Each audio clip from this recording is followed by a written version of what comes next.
Mesdames, Messieurs, bienvenue dans ce programme du rendez-vous du soir, un programme que vous avez l'habitude de suivre lundi, mardi, mercredi, jeudi, vendredi, sauf les samedis et dimanches, à partir des 18 heures, sous la belle pluie qui va s'en plaindre dans la ville province de Kinshasa. Je pense qu'aussi à Brazzaville, la ville pleut, peut-être.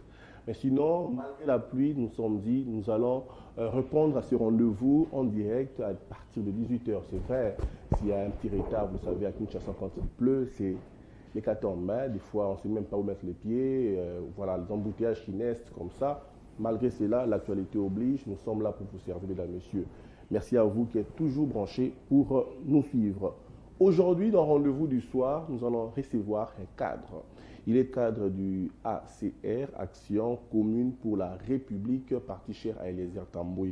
Il s'appelle M. Jean-Pierre Chienda. Bonjour, M. Jean-Pierre. Bonjour. Ah, je dirais Bonjour, bonsoir. papa. Hein? Bonjour, bonsoir, Bonsoir. bonjour. Ça dépend de là où vous êtes. Ceux qui sont aux États-Unis, on dira peut-être encore bonsoir ou bonjour. Merci. Vous allez bien? Oh, on se porte très bien, merci, sauf la pluie. Voilà, on est habitué à travailler même sous la pluie. Nous parlerons actualité. Vous avez plusieurs casquettes là. Vous êtes cadre du ACR de l'Eliezer Tambouy. Vous êtes consultant aux affaires étrangères. Vous avez un master en affaires globales. Vous avez une expérience dans les projets. Vous avez travaillé avec l'ONG à Genève.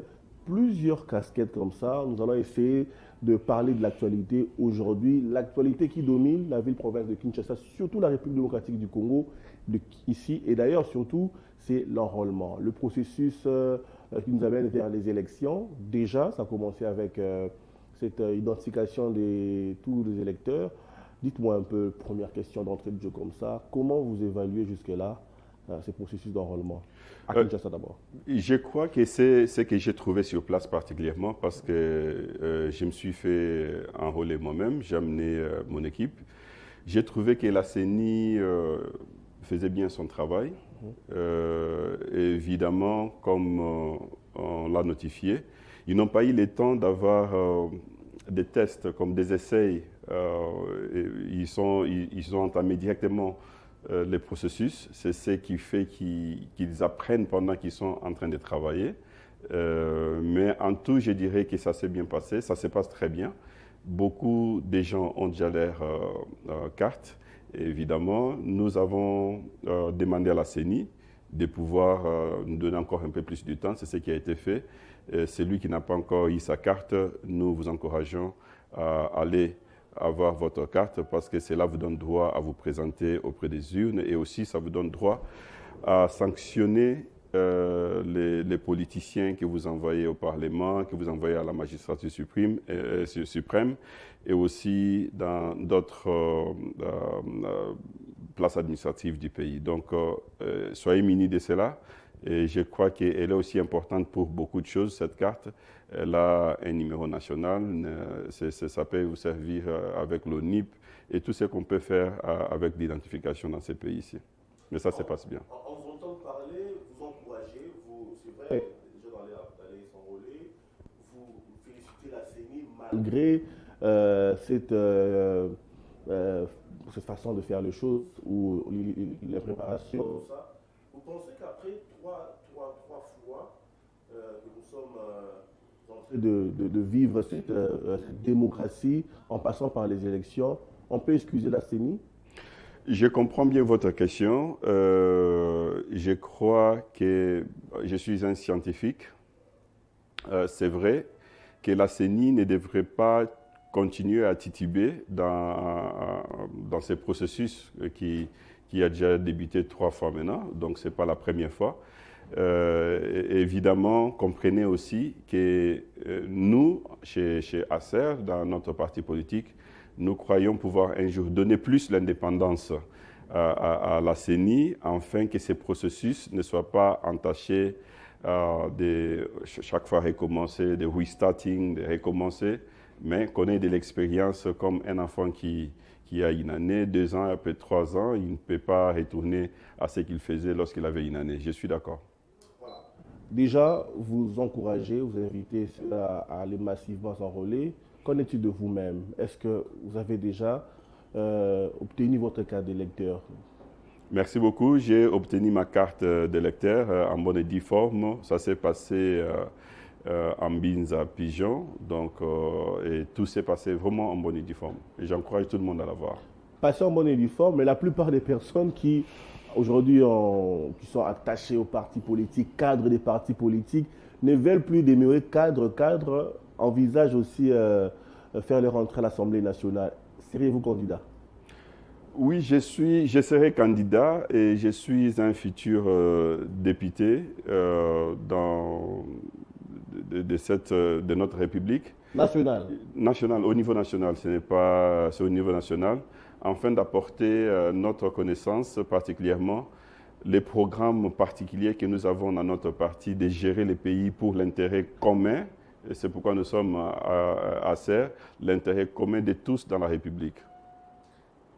Et vous allez postuler comme ça? Dans Lukunga, s'il vous plaît. Ah.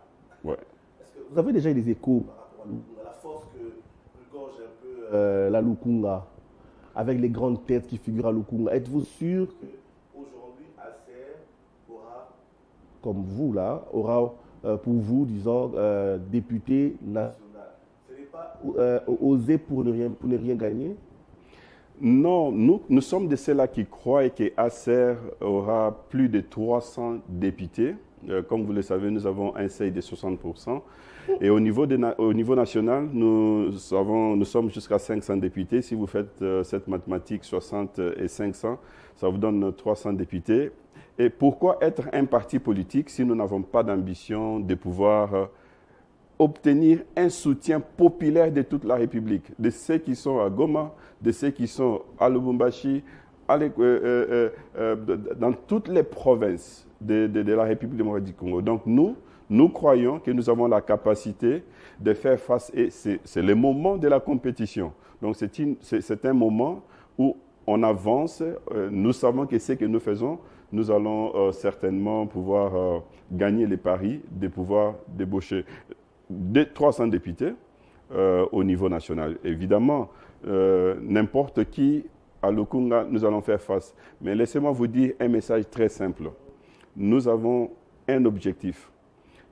Toutes les personnes qui se trouvent au Parlement actuellement, je vous apprécie beaucoup, mais Acer vient enfin d'avoir la majorité et de servir les pays correctement. Donc, je demande à tous les électeurs de pouvoir sanctionner. Donc, regardez s'ils ont bien fait. En commençant par votre président. Exactement. Exactement. Vous voyez, ouais. Donc, chez Acer, nous sommes très contents de dire que celui qui a bien travaillé, les jours où vous allez passer devant les urnes, s'il vous plaît, veuillez les sanctionner. Eliezer est prêt. S'il a bien travaillé, c'est à Lukunga de les reconduire. S'il a mal travaillé, c'est à Lukunga de dire mettez-vous à côté. Et ce qui est bien dans notre parti, nous acceptons le verdict, nous acceptons les votes que le peuple va dire. Donc nous disons ici, ceux qui ont bien travaillé, ne fuyez pas s'il vous plaît, ne quittez pas vos circonscriptions de Lukunga, des districts. Allez, il y a beaucoup qui partent maintenant dans les villages, là où ils ne sont pas connus.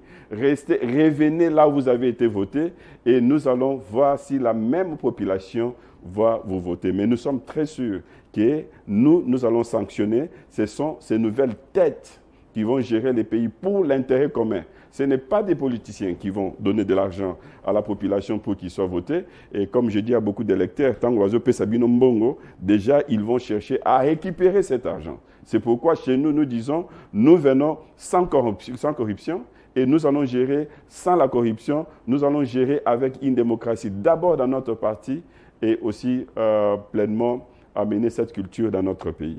Amener cette culture dans notre pays, de vous en moi, très clairement, où étiez-vous quand... bon, je dis très clairement. Pourquoi vous acceptez seulement maintenant de postuler pour devenir député national? Tout ce temps-là, vous étiez où? Votre question est très importante, mais dans votre introduction, déjà vous l'avez dit, que vous avez plusieurs casquettes. Nous étions en train de travailler. Aussi, j'ai conseillé, Madame la ministre Ntumbanzeza qui me voit ici, des Affaires étrangères, l'ancienne.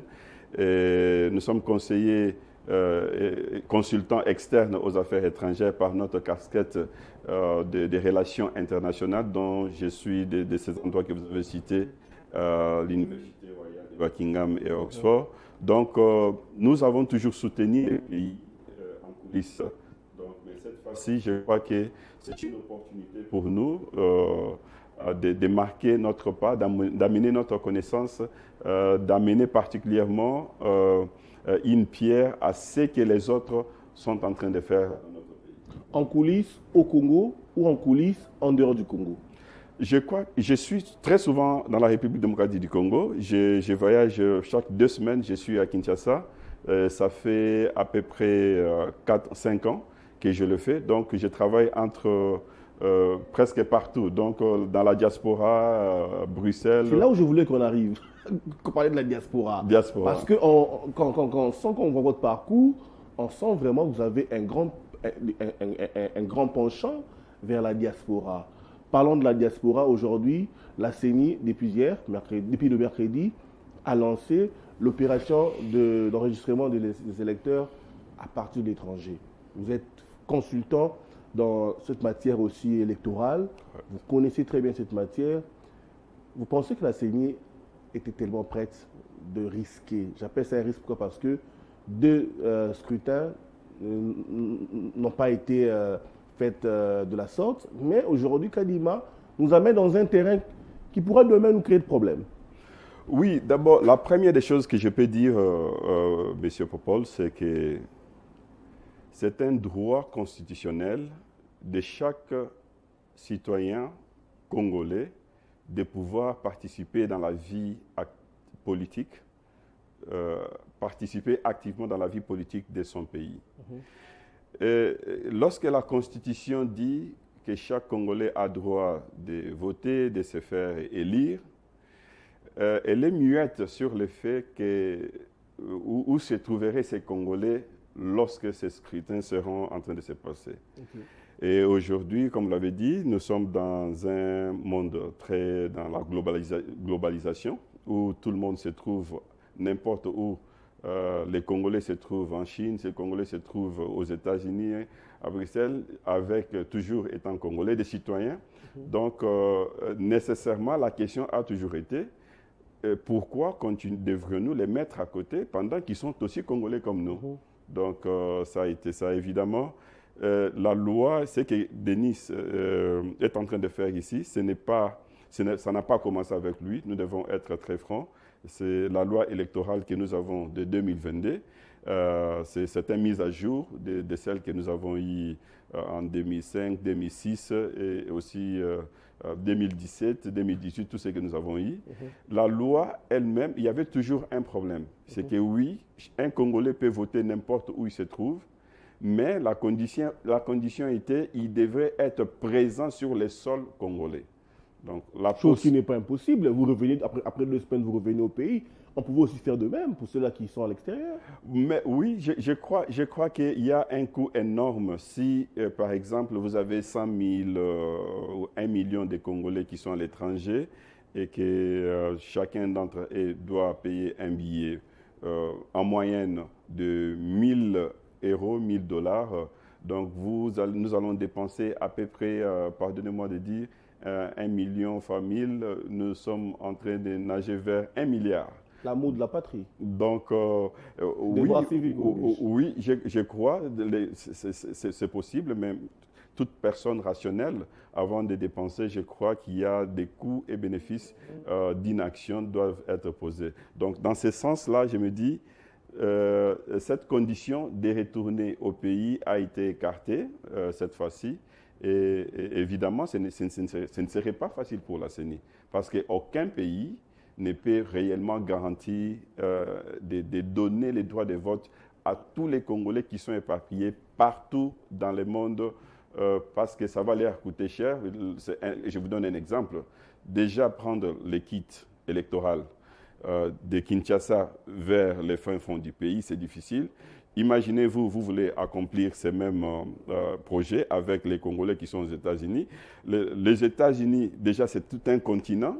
Donc, s'il faut atteindre tout le monde, il faut s'implanter partout globalement. Et d'ailleurs, nous qui sommes dans les relations internationales, nous tenons déjà et nous avons conseillé plusieurs gouvernements à vous dire que ceci ne peut se faire que là où notre pays a une mission diplomatique, une représentation diplomatique. Okay. Donc, parce que les ambassades, et pas seulement les ambassades, si nous avons aussi des consulats.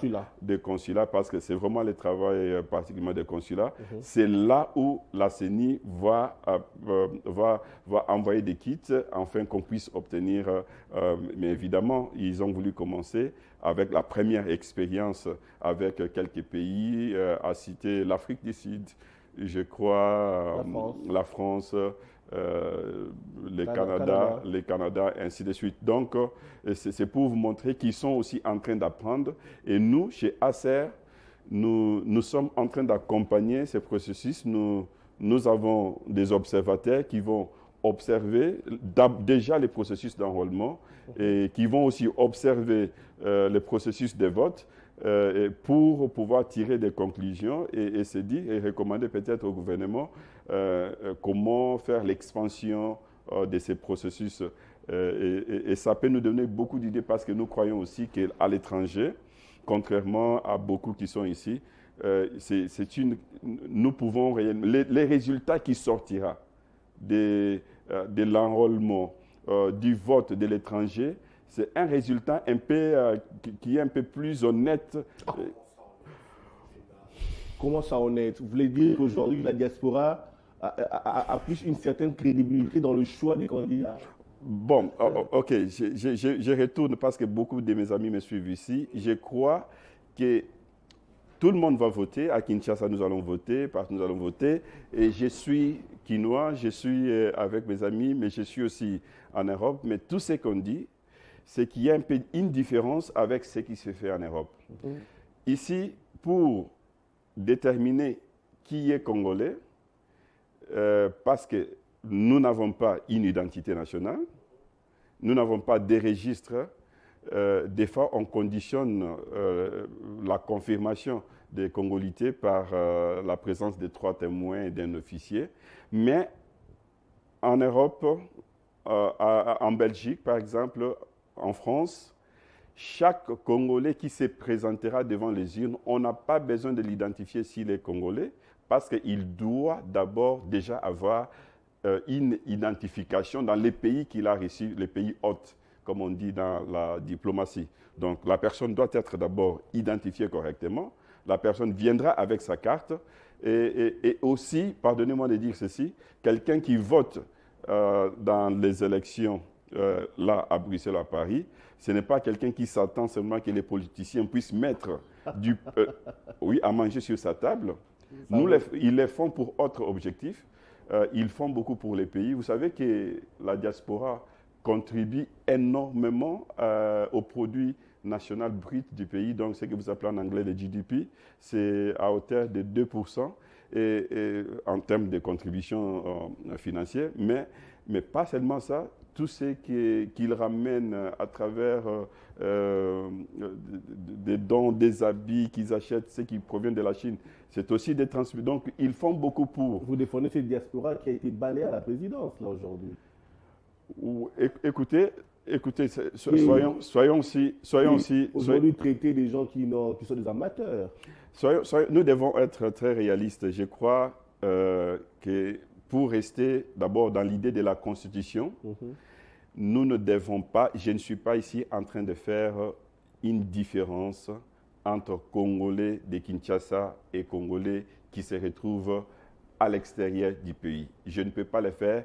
Pourquoi? Ce qui détermine la congolité, ce qui détermine que vous êtes Congolais, c'est le sang. Donc, que quelqu'un soit Congolais ici ou à l'étranger, c'est toujours un Congolais. C'est ça vraiment notre cadre. Et évidemment, pardonnez-moi de dire, s'il y a eu des dérapages de certains d'entre ceux qui viennent de l'étranger, si on doit faire la comparaison avec aussi ce qui s'est fait à Kinshasa, des gens de Kinshasa, ce qu'ils ont fait, je crois qu'on ne peut pas mesurer. Mais n'allons pas dans ce sens-là. Mon point de vue, c'est que ceux qui votent, celui qui vient voter à l'étranger, déjà, on le fait pour l'amour du pays, parce que notre vote ne va pas augmenter les salaires que je reçois à Bruxelles, à Paris ou au Canada. Cela est déterminé par un autre système dans lequel ils vivent. Et aussi, il y a une honnêteté ou sincérité dans le sens que leur choix ne reflète pas aussi plus, en dehors des opinions, bien sûr, ne reflète pas la corruption, ne reflète pas ceci. Et on peut prendre cet échantillon du vote et on peut l'examiner. Et des fois, dans d'autres pays où cela s'est passé, au Sénégal par exemple, des fois, ils disent, il y a des analystes qui disent que ça détermine même qui peut être le président et qui peut conduire les pays correctement. Donc, c'est là, on va bien suivre ce qui est en train de se faire avec les votes extraterritoriaux. Voilà. À présent, déjà, vous venez de le dire, c'est vrai, en disant qu'on ne peut pas mesurer, parce que les Congolais s'identifient par rapport au sang. Ceux qui sont à Kinshasa ont cette façon de faire les choses pour élire ce qu'ils veulent. De même, ceux qui sont à l'Europe ont aussi des objectifs par rapport à cela. Mais nous avons suivi à travers les images qui ont commencé à défiler depuis le mercredi, déjà en France, tout ça, par rapport à cet environnement. Mais à Kinshasa, apparemment, il y a eu beaucoup de plaintes par rapport à la photo, plaintes par rapport à l'impression de la carte. Ceux qui nous suivent le savent que déjà il y a certaines cartes qui sont illisibles, je peux dire ainsi. Mais jusque-là, moins que on attend encore, c'est vrai qu'on est à 2 jours du processus à l'étranger. Aucune plainte. Mais à qui ça a commencé les premiers jours? Aucune plainte, aucune photo brandie sous le nez pour dire la qualité à carte de service. Monsieur Popol, c'était pour vous faire rire.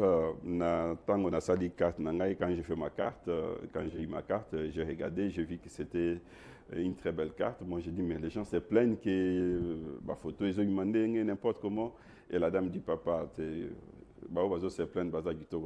qu'il y en a qui Bon, non, c'est juste une blague. C'est juste une blague, oui. Une blague. Donc, pour dire simplement que non, comprenez aussi, nous sommes en Europe, l'électorat de l'Europe, croyez-moi, je ne suis pas en train de créer ça, ils sont avancés dans l'utilisation des appareils électroniques. Ça, d'abord, c'est une réalité. De là où je vis particulièrement, je peux rester chez moi, je commande et un robot va m'amener à manger. Robot azotambola nanzela, donc ça va traverser la route, il viendra me donner à manger, il arrive chez moi, il me fait bipi, je prends mon téléphone, na fongoli na koti. Ça, c'est pour vous dire simplement que l'électorat qui vit dans cette contrée, que j'appelle peut-être 27e province de la République démocratique du Congo, que nous sommes en train de nous diriger vers, jusqu'à ce que on ait aussi des députés qui proviennent de la diaspora, afin de faire une bonne représentation, parce qu'on doit aussi arriver à l'objectif de tout ça, c'est quoi. Donc, je me dis qu'ils sont habitués à ça, et ceux qui sont en train de manier les appareils, ils sont habitués beaucoup plus à ça. La qualité et aussi l'environnement est un peu différent, pardonnez-moi de dire, je crois que c'est ce qui fait la différence.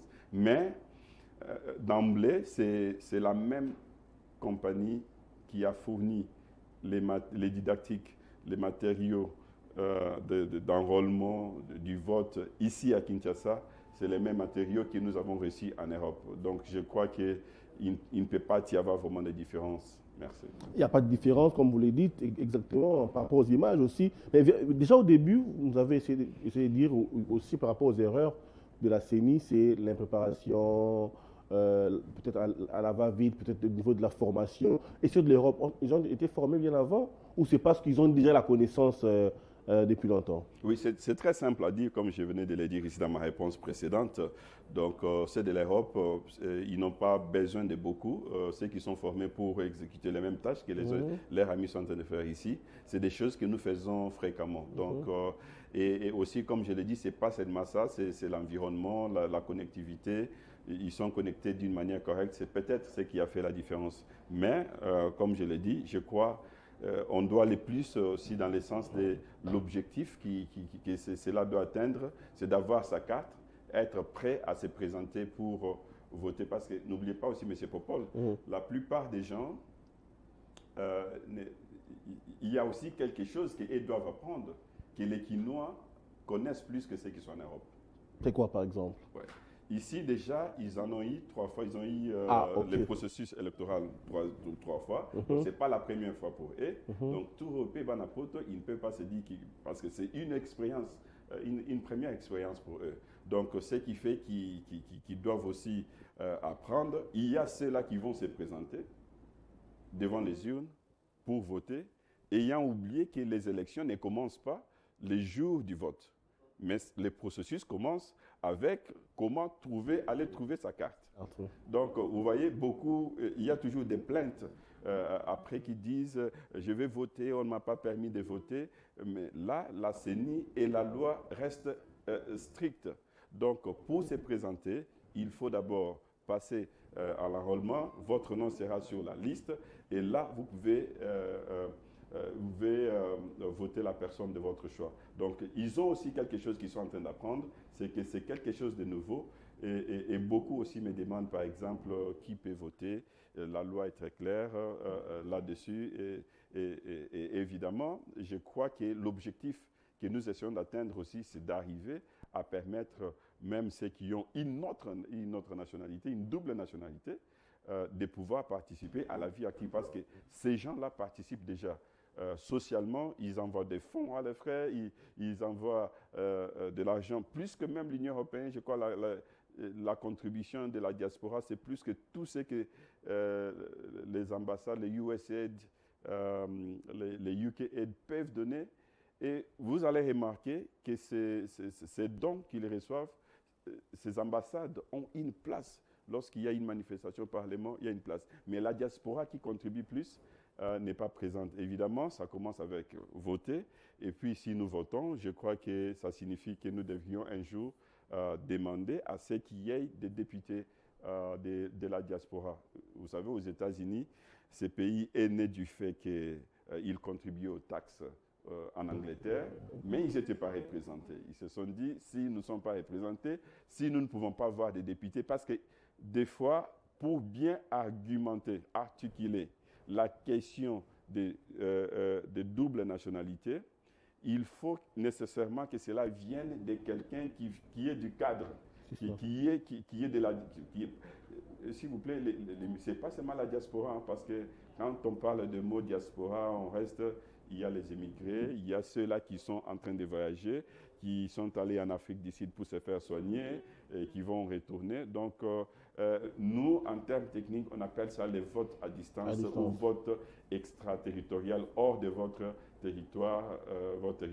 Donc, toutes ces personnes, ce que nous sommes en train de dire, c'est qu'ils sont en train d'apprendre, oui, c'est vrai, mais à un certain moment, on doit arriver à une représentativité d'un groupe de gens qui comprennent les soucis, mais pas seulement comprendre les soucis, mais aussi c'est que, comme ici, lorsque le peuple a besoin de voir leurs députés, nous aurons des représentations en Europe où ils peuvent retourner pendant les vacances parlementaires, où ils peuvent recevoir des doléances de la diaspora et les articuler au niveau du Parlement et pourquoi pas créer un ministère de la diaspora ou de l'extraterritorialité des Congolais.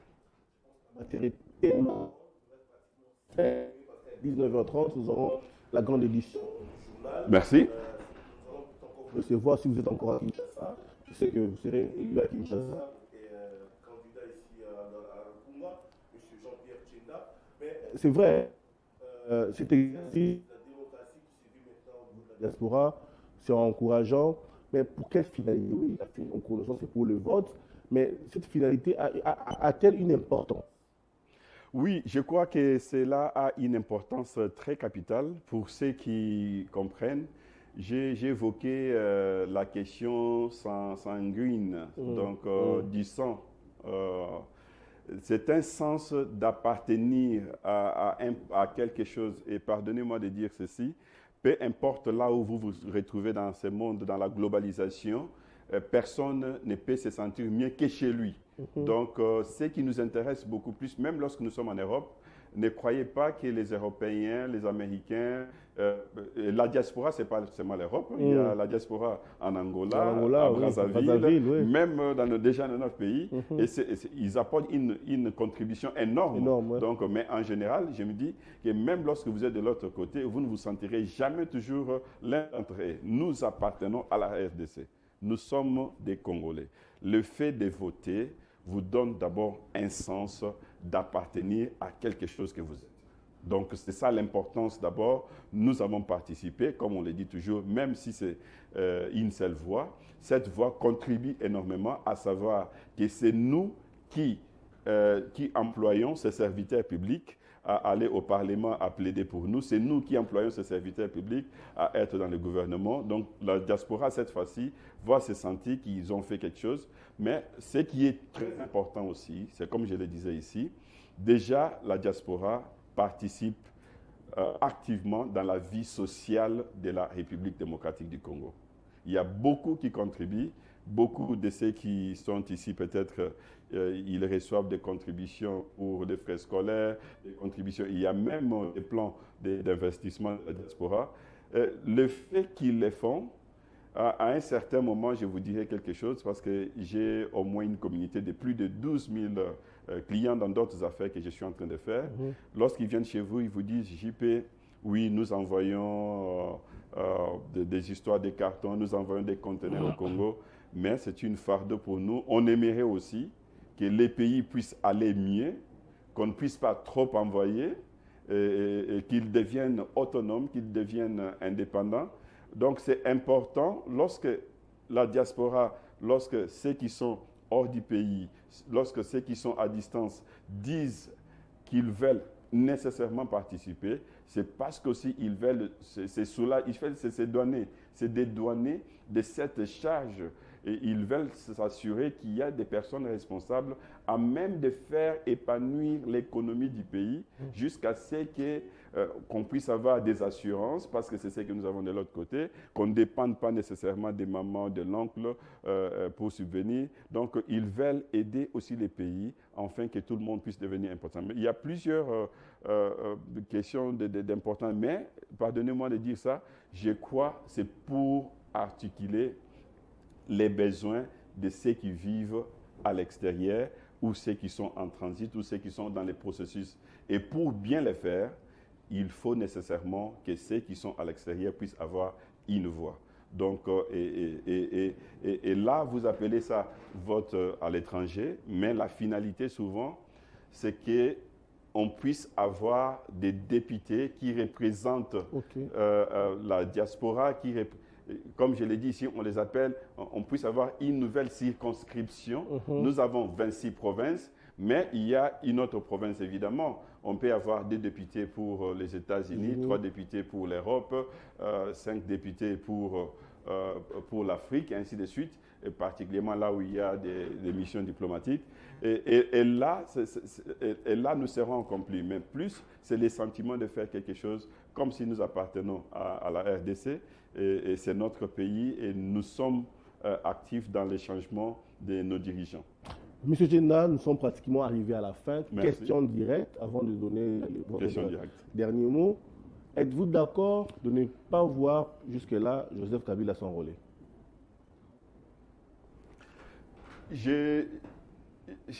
Laissez-moi vous dire quelque chose sur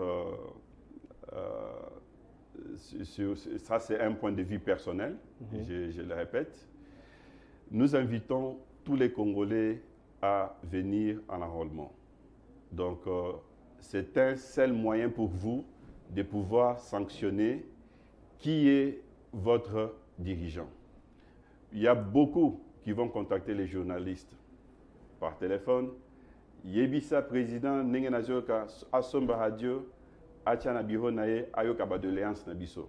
C'est bien d'appeler, mais la meilleure façon de donner des comptes finaux à un politicien, c'est le faire échouer les jours du vote. Et vous le faites d'abord en commençant à s'enrôlant. Et je ne vois pas l'ancien président Joseph Kabila le faire. Pour moi, il est complètement dans le passé.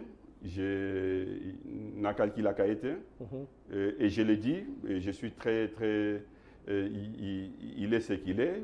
Je ne peux pas discuter de ce qu'il a été, mais je suis en train de penser au futur. Donc, j'encourage les jeunes, j'encourage les nouveaux venus à être actifs. S'il y a un parti politique qui ne croit pas qu'il n'y aura pas des élections, c'est leur droit. S'il y a les autres qui croient qu'il y aura élection, c'est leur droit. Mais je crois que les élections, on sera obligé d'accepter les résultats, même si le taux de participation est faible. Donc, alors c'est inutile de voir une seule personne. C'est un point de vue, mais au total, je dirais simplement, je ne suis pas surpris, je ne les calcule pas. Il a été président de ce pays-ci, on ne veut pas les voir, moi personnellement. Le pays a besoin de la jeunesse, on veut voir quelqu'un d'autre prendre la responsabilité de nous faire vivre les rêves congolais. Votre mot de la fin. Merci.